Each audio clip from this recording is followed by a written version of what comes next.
everyone, Dr. Vicky here, speaking to you from the Seeds of Transformation Healing Center. It's time for Tarot Scopes again. This month I'm going to be doing the tarot readings, I think, separately.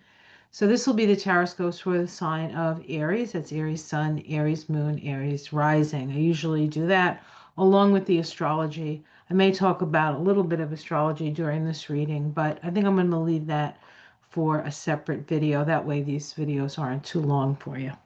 Okay, so we're going to look at the sign of Aries for the month of November 2025. And I want to use the, let's see, my deck here. Okay. I'm going to use the Thoth deck, and then we're going to do an oracle pull with a new oracle deck that I have. So we are in the 11th month. The 11 vibration numerologically is a master number, master spiritual teacher, teacher of light, as it were. In fact, the word light vibrates to an 11. And the 11 in the tarot is the justice card. And justice is about balancing the scales, right? Finding that middle point. It deals with compromise and concessions and balance. It can, it can also be a very extreme number. Extreme opposites, sort of extreme right, extreme left, extreme female, extreme male, extreme light, extreme dark. It's an energy of extremes, and it's a difficult energy to balance, but it is about balancing. And we're in a 9-year vibration, right? The universal year is a 9. So when you add the 9 to the 11, we get a 20. So the vibration for the month, November of 2025, is actually the judgment card, right? The judgment card in the tarot is something inevitably is uncovered. And so it's also the card of the awakened soul and an uncovering of the truth to a certain extent. It is associated with the sign, with the planet Pluto on the tree of life, that particular vibration. So we know that it's transformational and that people are going to be waking up to things that they had been previously asleep to. So we can expect a lot of people waking up and going, what the F is going on? And because Aries, you're pretty much got a bead on all this stuff because as the first sign of the zodiac, you're the most instinctual and quite frankly, maybe even the most psychic when it comes to just a knowingness. It pops into your head and comes out of your mouth. All right, let's see what we have. Ooh, we have the Temperance card. The Temperance card. The Temperance card is a spiritual initiation. So we can say you are going through a spiritual initiation. It is the balancing of fire and water alchemically, fire being father, water being mother. All other elements arise from that combination. Air rises and earth falls. This is about alchemy. This is about balancing. It's about tempering.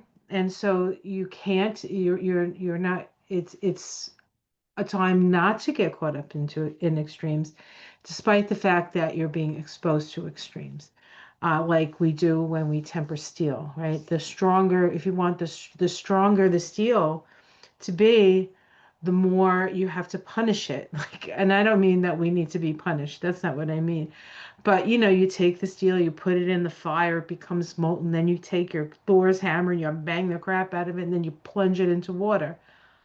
And then you do it again and again, and that tempering process lines up the molecules of the steel, making it stronger and harder to break. And so when we go through these processes of spiritual initiation, while it is difficult, it ultimately makes us stronger and harder to break. Okay, and so this is sort of the gauntlet here, right? And that's where we find ourselves as we start the month of November. The challenge is the Peace card, the Two of Swords. Can be a stop in the action. It could be a balance point. It can be something that you can't seem to move through because there's a stalemate of a sort. So there is, as we start the month, there is a stalemate that you're dealing with. Let's see what's underneath this. We have the Hermit card. This is the card for the year 2025, right? The 9 vibration. This is at the root of the reading, and the root of the reading says you must stand in your wisdom, even if you have to stand alone. Okay. In the past, we have the Empress. So this is a creative no, well, it's a creative visualization. It's abundance. It's feminine. It's fecund. It's fertile. So there's this fertility. Mind you, I've picked 4 cards and 3 of them have been major arcanas, which always indicates a very specific importance to what's going on this month for you, Aries. Um, so in the past, we have abundance, we have love. The Empress is a Venus card, okay? And it is fertility. In many of the decks, the Empress is pregnant with possibilities. So a lot of potential and a lot of abundance in the past. In the sky, we have the Lover's card. The Lover's card is a card of choice. Is a card of choice. It's also a Gemini card. Gemini is about duality. There's a lot of this energy of duality, right? I mean, you have this up top, you have this as your challenge card. Okay, so there is this sense of being at either a crossroads or a choice point.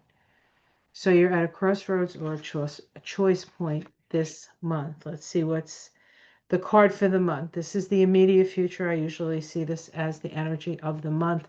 And we have the Hierophant, another major arcana. Goodness gracious. These cards are shuffled. This is about listening to the small, still voice within. How do you move forward? We're at a balancing point. A choice needs to be made. We have to walk the straight and narrow. We can't get pulled off by extremes. The answers lie within. The answers lie within your own connection to your own higher self. This is a card associated with clear audience. So you might actually hear things.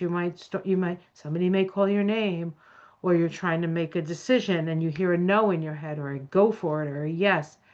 Those are the things that you have to trust this month. The things that come from within you. Okay. It's less about what's coming from the outside, because I think there's too many extremes on the outside. Plus, you're in Aries, you're likely to listen to yourself anyway. Okay. Let's see how it's seen from the outside. The Ten of Cups, fulfilled, fulfilled. To others, you seem fulfilled and happy. Nothing wrong with that. In fact, to a certain extent, at times like that we find ourselves now, it's even more important to be happy. It's even more important to be satisfied with yourself and with your life. And even if your life isn't exactly as you want it, or it might not be somebody else's vision of what your life should be, it matters what you think and it matters what you feel. Okay. And it's up to you. Your life is up to you. We all have challenges. We all have things we have to overcome. We all have people who are trying to um, move us off the course. But those people in our lives are reflections of something within us, because all the answers do really lie within. That's how we connect with our spirit, when we look inside of ourselves. That's where the real space is, right? The space of who we truly are. Um, your domestic situation, I get interference. So things aren't you're going to get a certain amount of static from the people that you live with, likely, or maybe the people that you work with. Wherever you spend most of your time during the day, we're going to have some interference and static. This is about overcoming your fear and overcoming the prison of the mind. All right. And so the first card to come up in this reading was the Temperance card. The Temperance card speaks of walking the straight and narrow. And this is a lot of ideas and a lot of thoughts and a lot of what other people think you should be. And so that is going to be there for you. And you can choose to continue to follow your instincts with stuff. Okay. Hopes and fears. Um, Utter destruction. I'm assuming that's not a hope for you. Although the Tower card does have beneficial qualities. Doesn't feel good when you fall on your head from the top of a tower. That's never fun. But it does require you to be who you truly are. This is if there's a card of authenticity, it's this one. Um, but if it's a fear, it's a fear, right? That everything is going to collapse. Everything is going to collapse. We're going to lose it all, right? That's a reasonable fear because we are going to lose something. Something that is going to no longer be, right? And so in some way we're losing something. Let's see the outcome. We get the Five of Cups, so we have sorrow and disappointment. So there are things about this month where you're going to feel like you're at a loss, but generally, not all is lost. But there is some emotionality here. It may have something to do with the interference you get from your family or the people that you spend a lot of time with. You could feel disappointed in them. They could feel disappointed in you. And that disappointment creates a change and a rebalancing. This is the Two of Pentacles. The Two of Pentacles is a rebalancing. It's a paying attention and trying to bring balance. Now, this could be balance to your health. So you do have to, this whole thing here could be questions around health as well. The Temperance card is the healing angel. So you could be in a position where you're out of balance, right? Out of balance. So um, disappointments, emotional disappointments can lead to a change in the way that you balance your body and your health. And that's going to bring in some strength. That strength card, this is holding your ground. So that's very much. So emotional upsets, pay attention to your health. You are strong. You can hold your ground. And let's see if we can get, and usually I pull till I get a major arcana. This is the third card. It's justice. It's the Ace of Swords. I'm going to stop there. And so we have truth. The truth comes out. The truth comes out here, guys. Let's see what's underneath it. We have the Queen of Cups as the psychic queen. That is the nurturing queen. This is a Scorpio, sort of a Scorpio Cancer energy. The Hanged Man.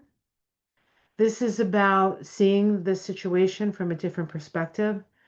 It's about staying connected to cosmic consciousness. Okay. You can only do what you can do, and everything that you have no control of, you need to let go of with this card. And then we have completion, which is actually an Aries card, Venus and Aries card. And so something comes to completion. It's a victory of sorts. There's a victory of sorts. So it's not without its challenges. I think the disappointment is going to be disappointing for you.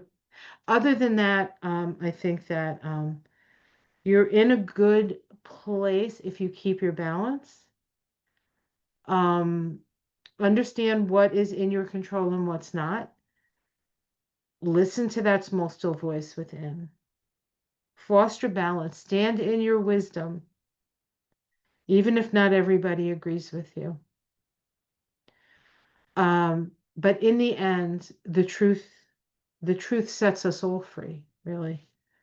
All right. So the other deck that I don't know if I've ever used it for like a reading. And I have to find where I put it on my table here. Okay, here we go. It's called the Gateway of Light Activation Oracle. It's by Kyle Gray. Not 50 Shades, Kyle. Anyway, I'm so funny. All right, let's see if we can get a card. What does Aries need to be aware of in the month of November? What does Aries need to be aware of in the month of November? What does Aries need to be aware of in the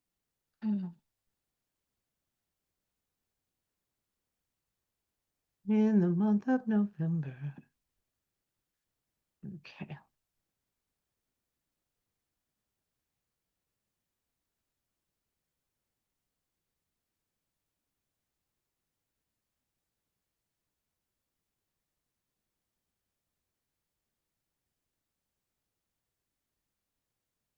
I am presence, the I am presence, light body activation, assessing the divine within,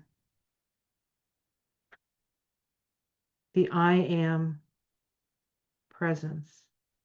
The mantra for Aries is I am.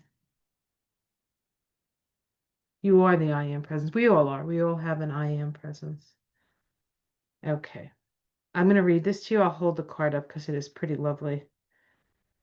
Let me just find the page. I. All right. Here we go. So let's hold that up so you can see it. Okay. I want to make you focus on it. Oh, I think that's about right. Okay. The I am presence is frequently mentioned in the Ascendant Master teachings. It is the individual presence of the divine that rests within us all. Personally, I see no difference between the I am presence and what other people call the inner teacher or higher self. It's an aspect of divinity that lies within us, offering us great wisdom. It's the inner Buddha or Christ consciousness. It's the part of our soul that has never forgotten that it's connected to divine love. Even when our faith is challenged, there is a part of us that knows there's something out or in there, and it is the I am. This card is a gateway to allow you to reflect upon the fact that this incredible infinite being is within you, always aligned with love and always offering wisdom. For a long time, the I am has been dormant, and we have been encouraged to believe we are insignificant and powerless. But the more we connect with the divine, the more we realize that it's resting gently within us. We are the divine expressing itself. We are the facet of the God particle having an individual experience, but we are all part of the whole. The mighty I am. What an apt card for you, Aries. And remember that Saturn and Neptune will be entering and conjoining, wedding together in the first degree of the mighty I am, the emergence of consciousness. What type of consciousness do you want? What do you want your world to look like? Who are you? You are a spark of the divine. Why are you here? To shine your light, to stand in your light, to stand in your wisdom. That is the light that shines. Okay, that's the story, Morning Glories. Have a good month. It's going to be wild, of course. Take it easy, be aware, take care, and self-care is real important, especially with these cards. So make sure that you're all good. All right, guys, take care. I'll see you next month. Much love. Namaste.